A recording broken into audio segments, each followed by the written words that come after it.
full moon in Cancer that's happening February 8th, 2020, and it's in Aslesha Nakshatra, the serpent, and it's going to bring this moon in the sign that it rules.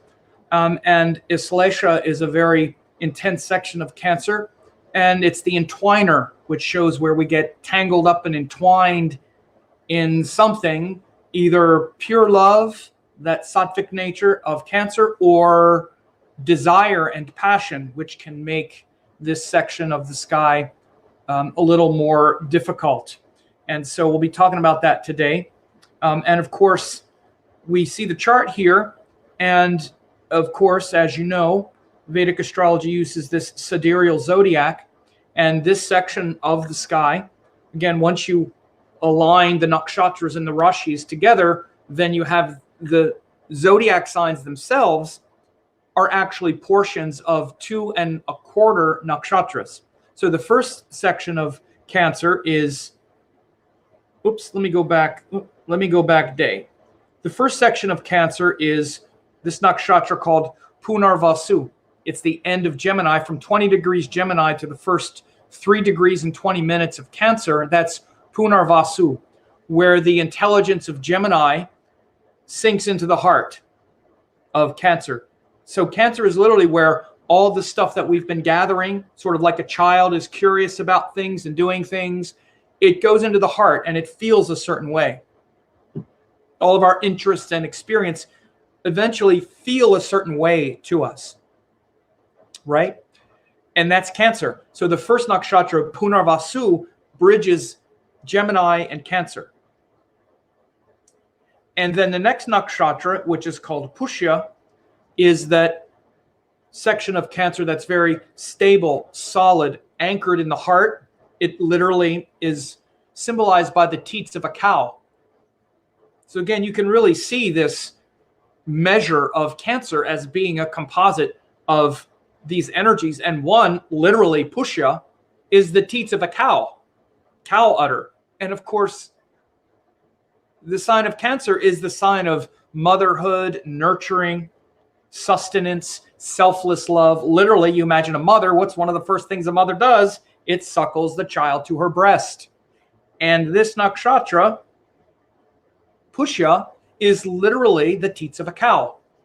And again, just to let you know, if you're wondering about zodiacs or whatever that some say, if you're not using sidereal zodiac, this nakshatra is in Leo now, the teats of a cow. The nurturing quality of this nakshatra is now in Leo, which again, if you just want to say things and make things up, then yeah, it seems like Leo, but no. It's very clear. It's the same section of sky. Cancer is the Rashi, Pushya is the nakshatra. And then the last nakshatra is Aslesha. Now this is also where we have what's called Gandanta, which is when the fire and water signs end. When a water sign leads to a fire sign like this, there's a hard stop, because normally we have that bridge, like I just showed you. Gemini and Cancer have a nakshatra that bridge those two, called Punarvasu. Just like Gemini and Taurus have one called Mrigashira. That's the energy between Taurus and Gemini is Mrigashira. The energy between Aries and Taurus is Kritika. But when you hit here, when you get to this juncture between Cancer and Leo, there's a hard stop. The Rashi stops and the nakshatra stops. And it's called Gandanta. And this nakshatra here, Aslesha, is one of those pretty intense nakshatras that shows this sort of like intensity of Cancer. And it literally means entwining or embracing or entangling up, sort of tangled up. It's ruled by Sarpa, the serpent, or it's like a snake serpent energy where we wrap around things and coil around things. Now, there's a lot of ways to see this as a part of Cancer. For one thing, again, what is one of the main things that a mother does? Well, she suckles the child, but what else do? They wrap them up, this like embrace. Again, think of like a serpent coiled around your arm or something, like wrapped around it. This wrapping and coiling and entwining. It's literally called the entwiner. That's what Aslesha is. So entwining and wrapping around something. Again, think of a mother wrapping herself around her child and how tightly entwined we are, how tightly entwined and entangled a mother is to her child, right? That's really the healthy kind of entangling and entwining. Is that kind. There's also an unhealthy kind when we get more entangled in our desires and whatnot, and that leads to the stress and difficulty of Aslesha Nakshatra. By the way, I wanted to let people know that you can also, I meant to say it at the beginning, first of all, you want to like and subscribe to get notified of upcoming videos. I always forget to do this because I launch right into it. But again, I do these updates all the time, not just on full moons and new moons, but other things. So if you're new to the channel, go ahead, like and subscribe and get notified of updates. But also, in particular, I have something called the Astrology Training Lab that is something where you can find out how this new moon, or I'm sorry, how this full moon cycle will affect you. And the way this is important is that this full moon in Cancer is different for every sign. If you click on that link, you would go to this site here. You would go to this website where for only 50 cents, it's a 14-day trial. So you get daily forecasts for 14 days, again, for 50 cents. But you also get this full moon update, this one here, for your sign, because this full moon in Cancer is different. For Aries, it's happening in your 4th house. For Capricorn, it's happening in your 7th house. For Gemini, it's happening in your 2nd house. These are the cycles of your life, whether you know it or not. Every 2 weeks, you're in the midst of the current full moon and new moon cycle, whether you know it or not. It's better that you know it, and it's better that you track it, because as much as you probably pay a lot of attention if you're trying to read your chart or stay in alignment with the cosmos, you're looking at your chart, you're maybe looking at your dashas, you're looking at how this transit of this planet might affect you. I guarantee what you're not looking at, almost certainly, is the full moon and new moon cycle that's happening at any given moment, because this is a huge determiner, or a huge, determinative cycle. And this is why people join my astrology training lab and they stay updated with it for years and years. I've been doing these daily forecasts and these lunation cycle forecasts for more than 10 years now. I've been tracking this for more than 10 years. And again, this is all, of course, the sidereal zodiac and all of that as well. But in addition to just doing the new and full moons, I also do a daily forecast based on the Panchanga, which is also the Tithi, which is the full and new moons are actually what are called Tithis. But also the Nakshatra, the Rashi that the sign, the sign that the moon is in, also the day of the week, and also any kind of, any sort of conjunctions. But so for only 50 cents, if you join that, you can get 14 days of those free forecasts. You wind up getting the full and new moon updates. You also get 8.5 hours of classes. These classes here, you get this great how to read your chart template and video. This is a $97 value. It's an hour-long video where I give you a chart reading template and show you how to read your chart. It's extremely valuable. This was a 4-hour course that I taught years ago at a conference. 3 very powerful presentations. And then also quantum Vedic astrology, which connects your brain to astrology and also neuroscience and quantum physics. Again, this is a 3-hour lecture that's just, again, you get it for 50 cents and you get to see this for your sign. So this is one of the things I always invite people to do this, because people ask me all the time, what do you recommend? Is there a site where you recommend that I can start learning? I just showed you. And I can't be more generous than 50 cents. For 2 weeks of forecasts, the forecast for this lunation cycle and 8 hours of powerful classes. So check that out. Now, to get back to the forecast, again, this nakshatra of Aslesha is the last section of Cancer where we're sort of entangled and entwined in our feelings and emotions.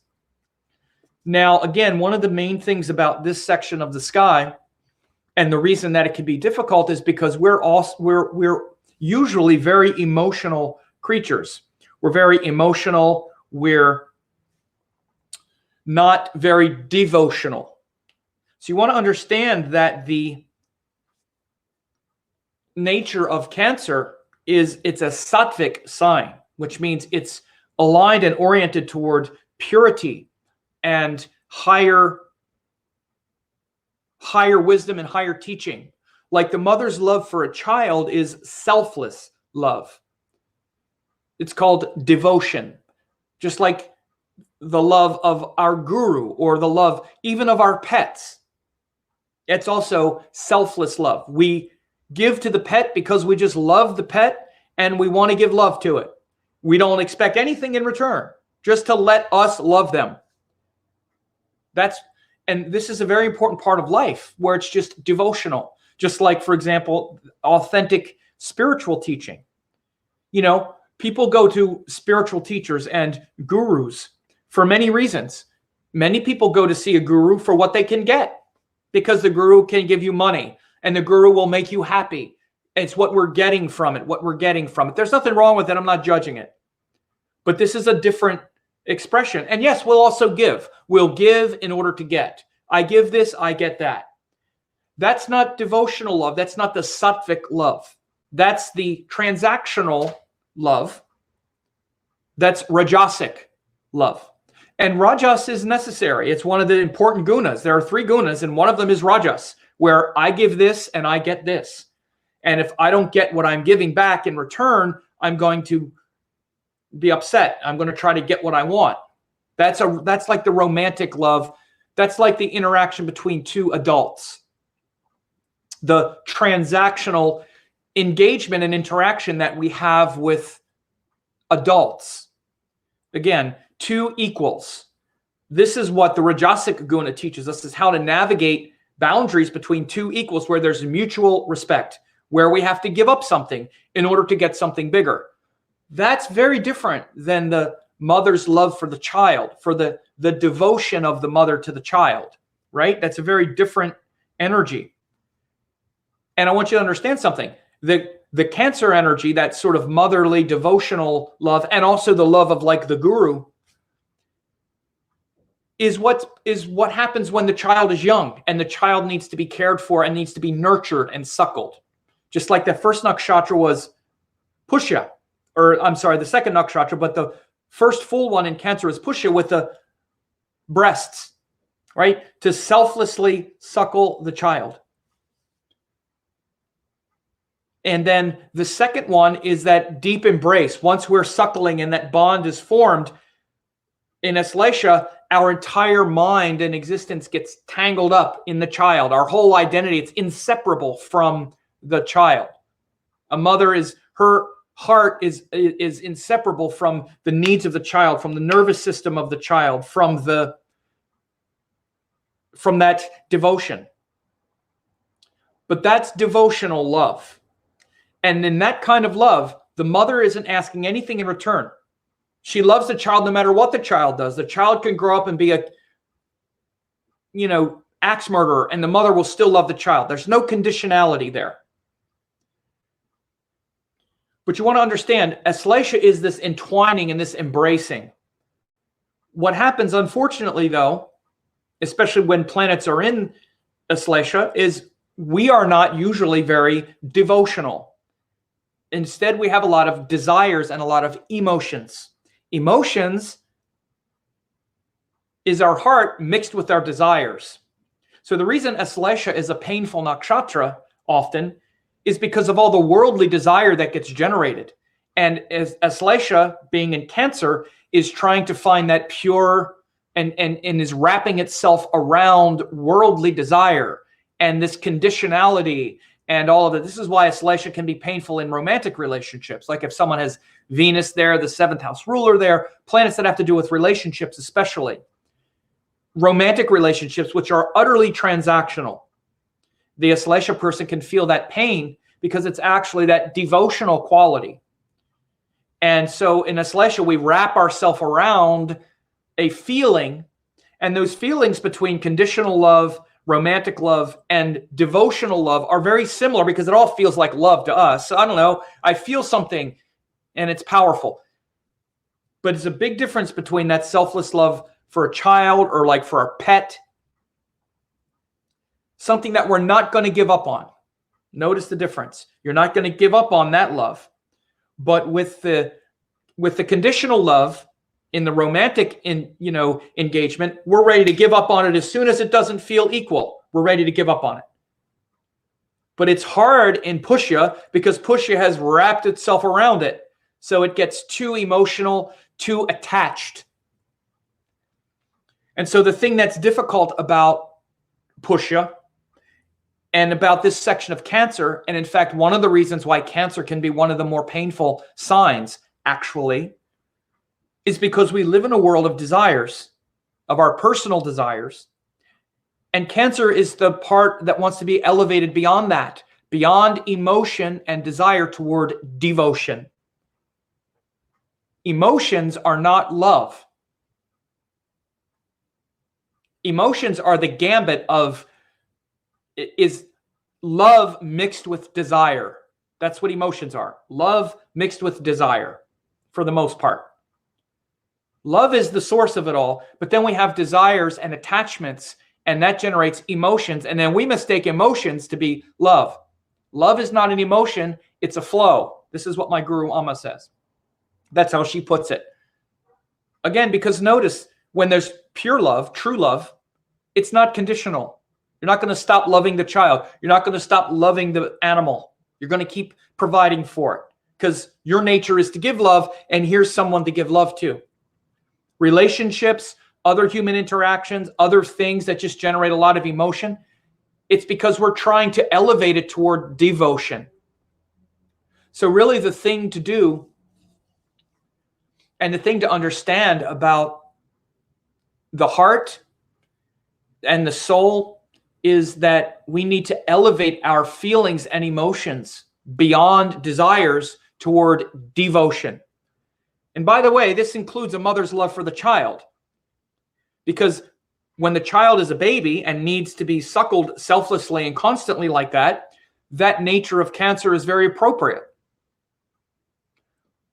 But sometimes the mother can't adapt and tries to baby the child for her whole life or nurture the child forever, when in fact, later on, as the child begins to develop more autonomy and more individuality, it's not that selfless love that works anymore.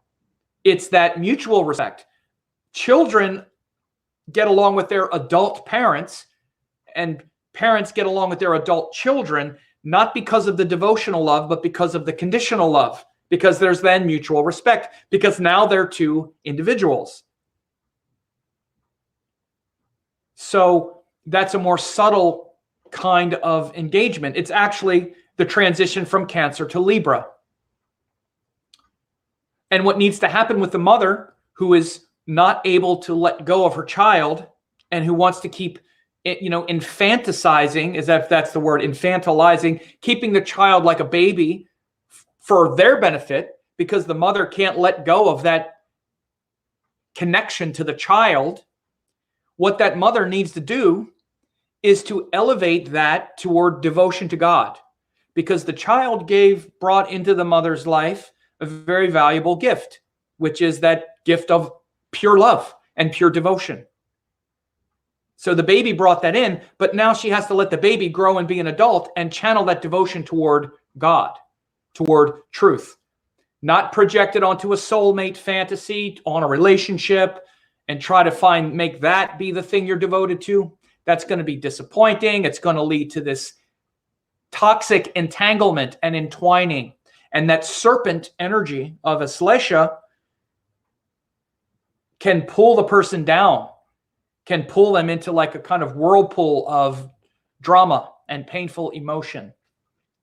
So this is one of the most emotionally intense nakshatras for this reason. Now, when there's devotion present here, that same energy of getting entwined and entangled in pure love for the guru, pure love for beautiful teachings, for something transcendent, which is the sattvic nature of Cancer, then all this intensity of Aslesha can take them right to the source, quicker than the rest of us. So you never want to play into all of the negative, all this sort of one-dimensional negativity of any nakshatra or anything else. Aslesha is difficult for a certain reason. You need to be able to understand the reason. Once you understand the reason, you also understand why it's equally powerful. It's also one of the most powerful for the same reason, but just with that reason being expressed appropriately. All of these are divine energies. So that potential toxic nature of Aslesha, because it's ruled by a serpent, which has that toxin, that poison can become a great elixir, that great immortality, that great elixir of immortality when it's channeled correctly toward devotion, not just tangled up in worldly emotion and especially desires, especially romantic desires. I'll just say it like that. So elevating that nature of Aslesha and Cancer is really powerful now with this full moon, because again, we have this full moon this is like late in the day on Saturday. Let me bring this up here. Late in the day on Saturday. This is in the US. So other parts of the world, it'll be on Sunday at some point. That's the exact Purnima, the exact full moon. But we'll, for the most part, we'll be experiencing it on Saturday. And so again, it's definitely a very important full moon. And again, I just want to put again, if people have just joined me, that this is part of a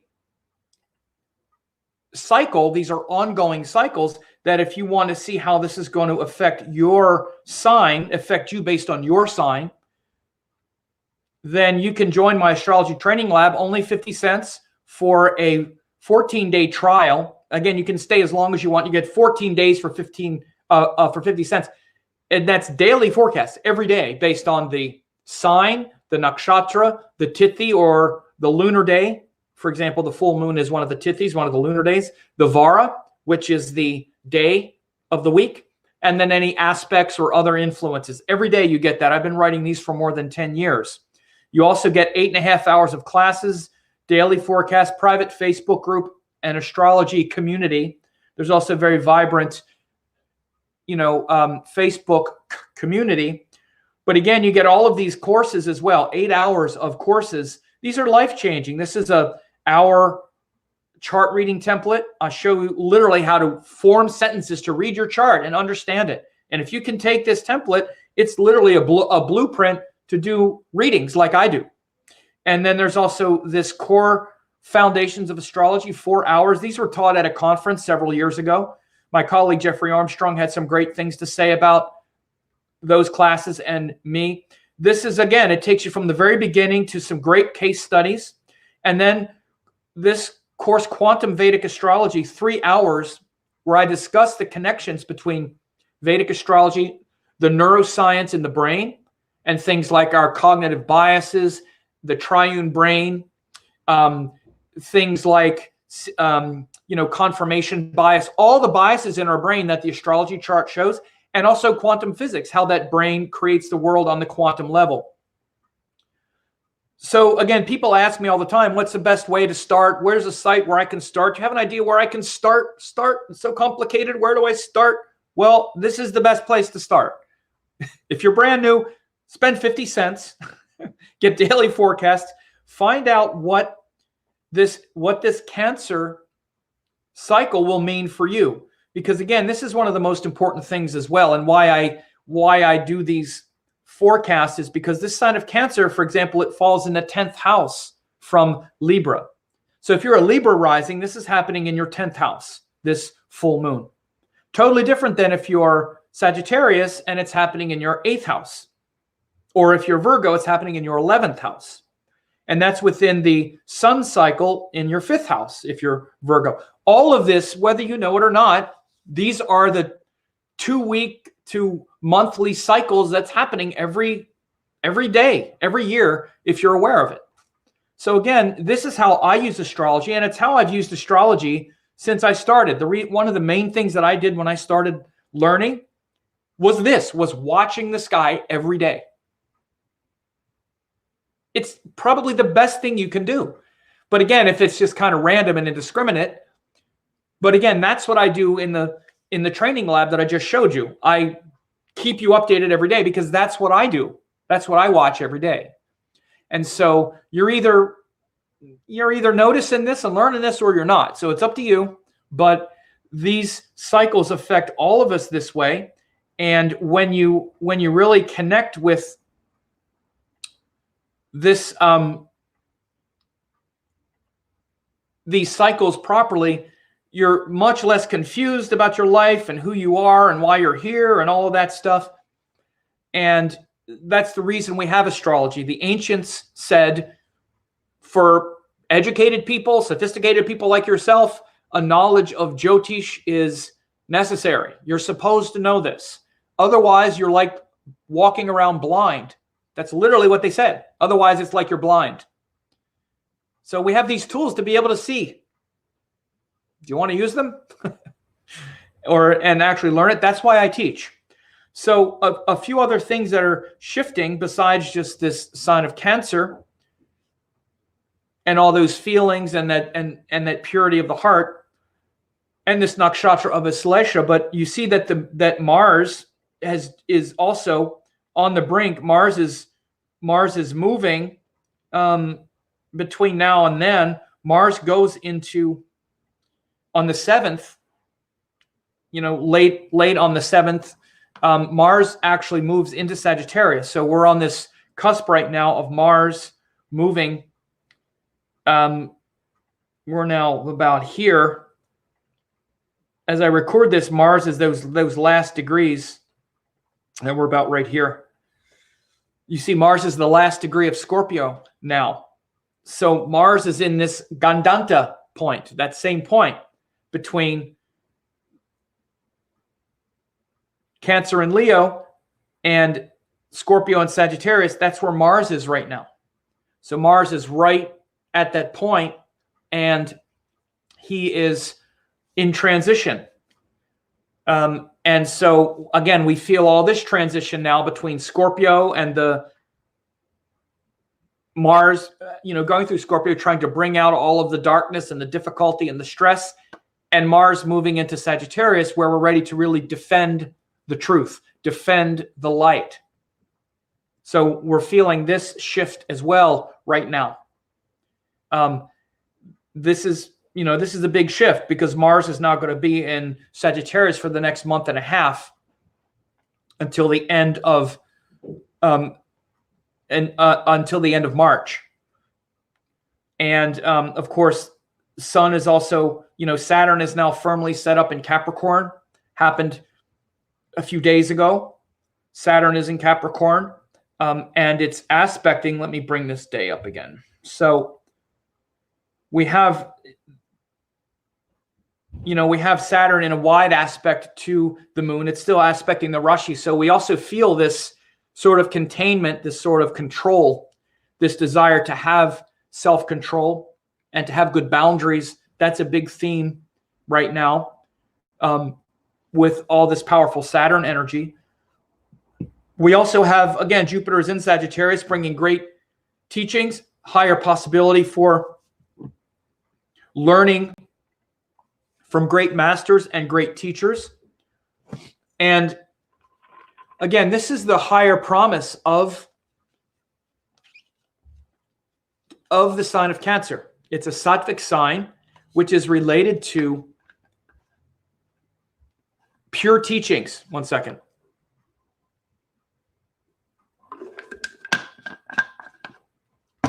it's related to, like I said earlier, elevating that emotion toward devotion. Devotion to something beyond this world. So it's a great time now for higher wisdom, higher teachings to filter into your life, not just because Jupiter is also in its own sign, but Venus is also exalted now. So this is a time when we're going to be focusing also on our romantic life and things like that. With Venus being exalted, there will be a tendency toward that, but there's also a great possibility to feel the disappointment of that. You know, when Venus is exalted, we're often disappointed with our romantic partners, and we realize that it's not what we thought it was, and stuff like that. That's also very possible with Venus being exalted. So again, it actually elevates our desires beyond just that transactional nature. So again, this full moon is also a cycle. It's not just a day. We're moving up to it now, and it lingers for a while. You know, I just did a case study. I just did the analysis on the coronavirus. You know, the outbreak that happened with the coronavirus. Went back and looked. The first reported deaths was right as we were having the last full moon in Gemini, in Ardra Nakshatra. That's right when the first deaths from the coronavirus were reported. So again, notice how that is lingering. Notice how these lunation cycles are big events. Now that one happened after a solar eclipse as well, because again, eclipses are it's not just a day that we have an eclipse. It's a shift, right? It's an event that spins off energy and you know, indications for quite a while. So this full moon is the same way. And this full moon in Cancer definitely it's a cycle now for the next few days, but then even the next, week and a half or so, as we get close to the next new moon, of elevating beyond emotion toward devotion. That's the theme. And to even spiral this forward, and again, I'll do updates on this as we get closer to it, but the next new moon happens right before one of the most auspicious days in the Indian calendar, and that's called Maha Shivaratri. And that's going to be on the 22nd or the 21st, I believe. Maha Shivaratri, which is the all night of Lord Shiva on Krishna Chaturdashi, the 14th lunar day, which of course, again, is very devotional. So right now, this is definitely a very devotional time, particularly to these transcendent Shiva-like forces. Aslesha is very much a Shiva-like energy because Shiva is the king of the serpents, the lord of the serpents. And transforming that poison into the great elixir is Shiva energy. That's why Shiva drank the poison when they churned the milk ocean. Shiva drank the poison. This is why Shiva wears the serpents around his neck. And by the way, we had that recent coronavirus was at least reported that it had to do with eating snakes, or that serpents and snakes had their, signature on the virus. That's since maybe been corrected or whatever, but at least that was reported. At least, again, I don't know. You have to understand that a lot of times, especially when you follow astrology, you just see things that come into our collective consciousness at that time. For a few days, if you were looking, this whole thing about serpents and creating this virus was going around. Again, that happened when the moon was joined Rahu, which is also serpent energy. So there's all of this stuff with serpent energy, Shiva energy. And again, Shiva is the one who needs to like rescue the world from darkness for the most part. And he's the great yogi of yogis. And I will tell you now that if there's anything that maybe all spiritual people can agree with, we're really in some dark transformational times. Socially, politically, in so many ways, there's so much darkness. It's so embedded. Ignorance, propaganda, just nobody can ever, just utter confusion, so much confusion. And it's Shiva is the one who drinks the poison and who remains unaffected. It doesn't mean we say the hell with it. It means regardless of what's going on externally, we remain established in truth. And that truth is not a cold disconnect. It's a vibrant connection to the source. It's bhakti. It's devotion. Shiva is the most devoted. Shiva is the most devoted to the yogis. He's the most devoted to this existence, so much so that he drank all the poison so that existence could continue. And so this is a great time for worship of Lord Shiva, especially in that serpent-like way. Shiva as the serpent energy is it's a very palpable and powerful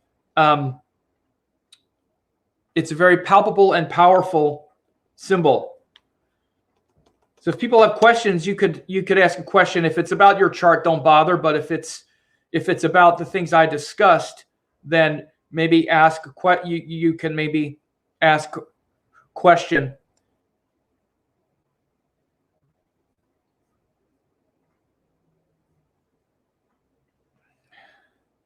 So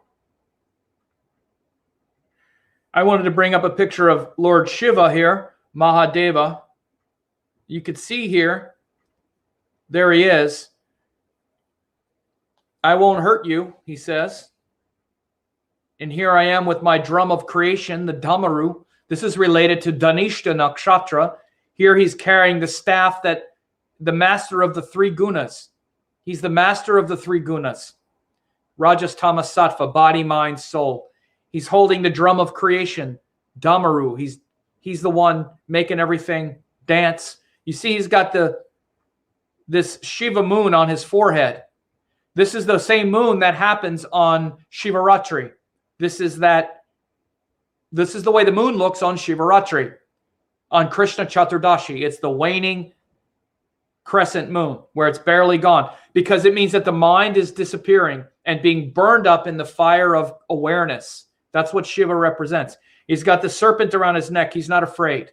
He's not afraid of the serpent. It's around his neck. The poison can't hurt him.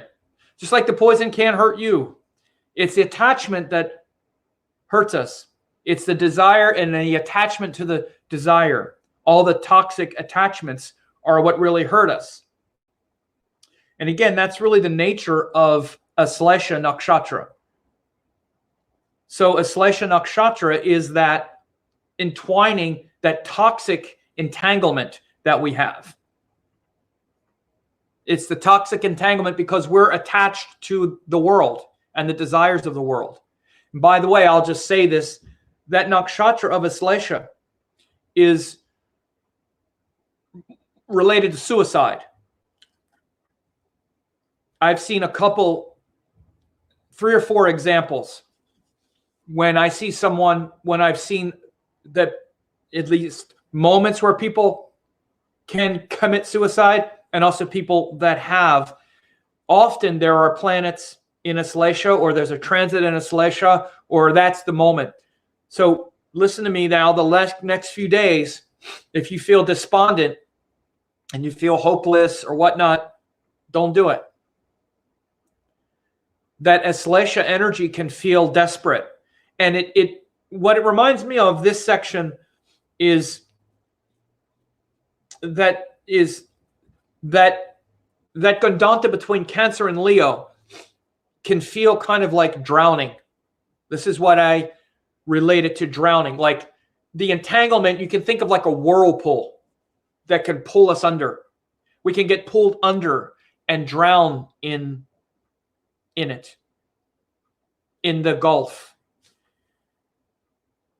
Whereas the other Gandanta between Mula and Jeshta is more of an explosive one, and kind of transpersonal.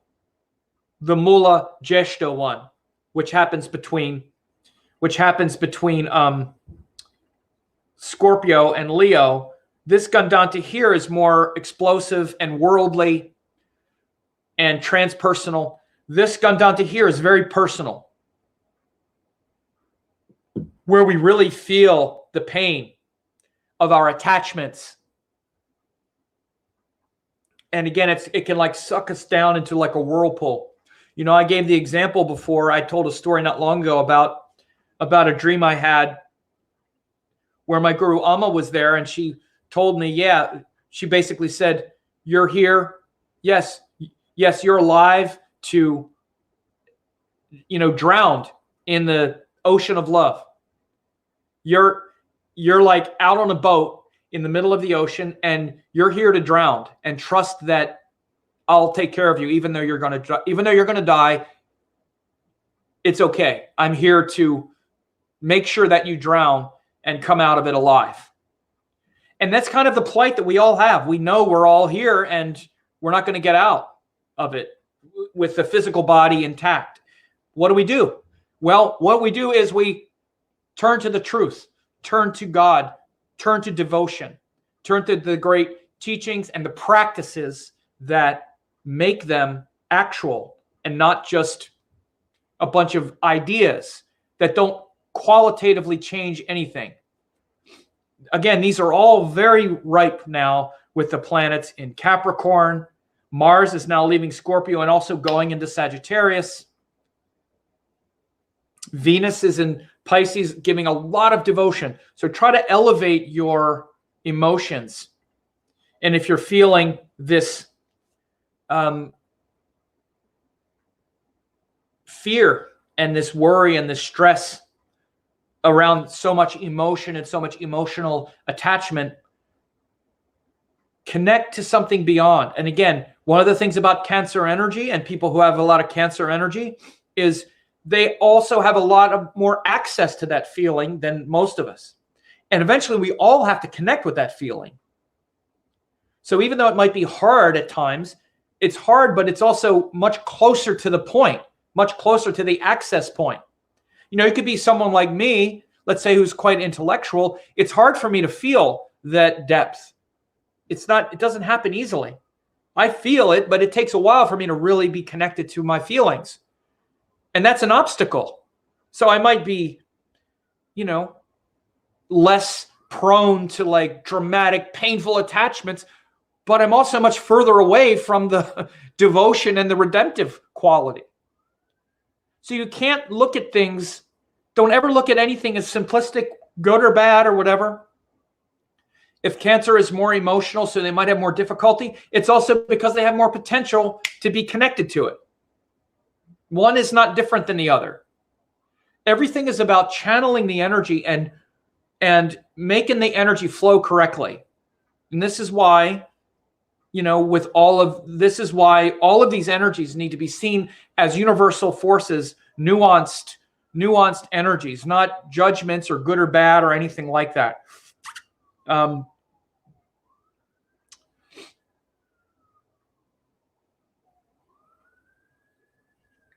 Eric Garcia said, for Cancer, are these sensitive times more so than usual? Yeah, they certainly can be, but they're also, sensitive in all ways, for better and worse, as I said.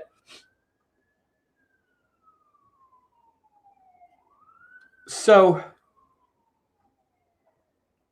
Himanshu says 2 Gandanta points touched by Mars and the moon. Yes, that's right. Good observation. So he said that these 2 Gandanta points are both, because even on the new moon, Mars is still in the Gandanta point. If we go back a day, you see Mars is passing over this Gandanta right as the moon is as well. So yeah, this is quite a volatile transition here. So again, I think that's good for now. And again, I want to just make sure that people know, to see how this cycle affects you, get 8 hours of free classes like I've shown. You can visit these links here. Again, it's only, 50 cents for this.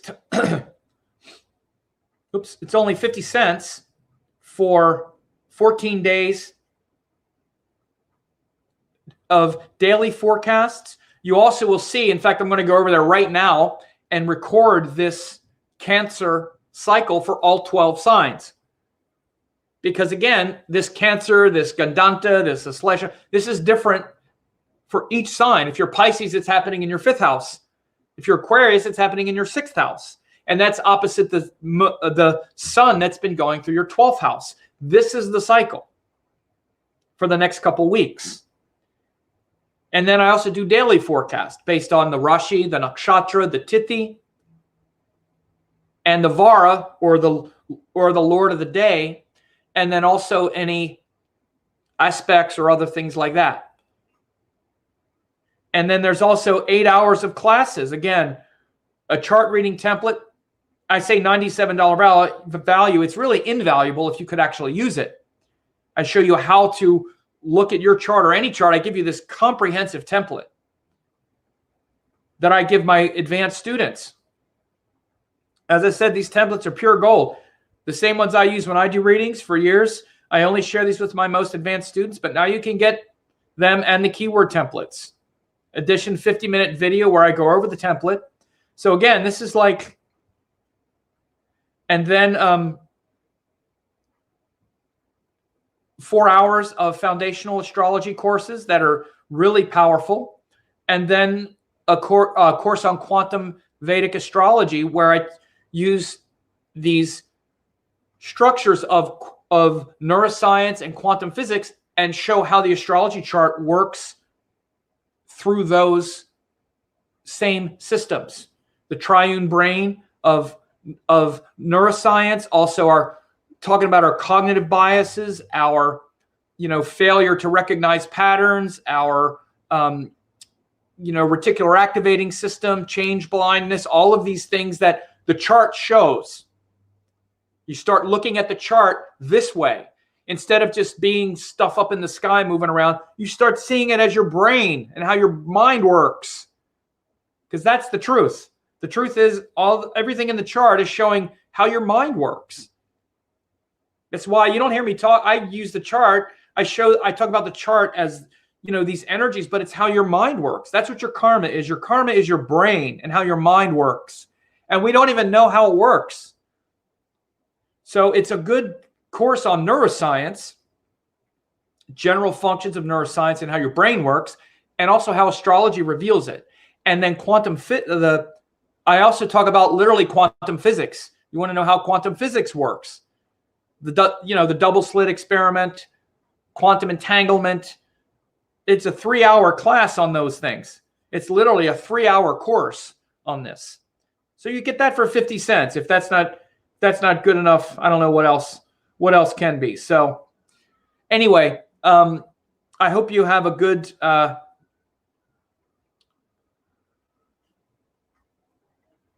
someone said, how much is it after the trial? Sorry, it's $39.95 a month. Sorry. I'm sorry, I didn't go over that. My apologies. Let me go back and show it. Thank you. Yeah, it's $39.95 every 30 days for as long as you want. Yes, so it's 14 days for 50 cents. Sorry. And then $39.95 every 30 days. It's right there on the page, right at the top of the order form. So it's very easy. Just go ahead and sign up for that if you want.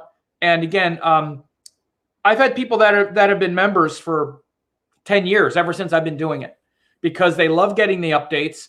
And again, the free classes are also, they're not free, they're 50 cents, but they're also, I mean, Christ, they're worth it themselves. But anyway, so folks, I hope this was helpful for you to hear, and share it with others. And again, if you haven't subscribed, like the video, click subscribe, and ring the bell, to also get updates and notifications. And I appreciate you all being here. Have a good one.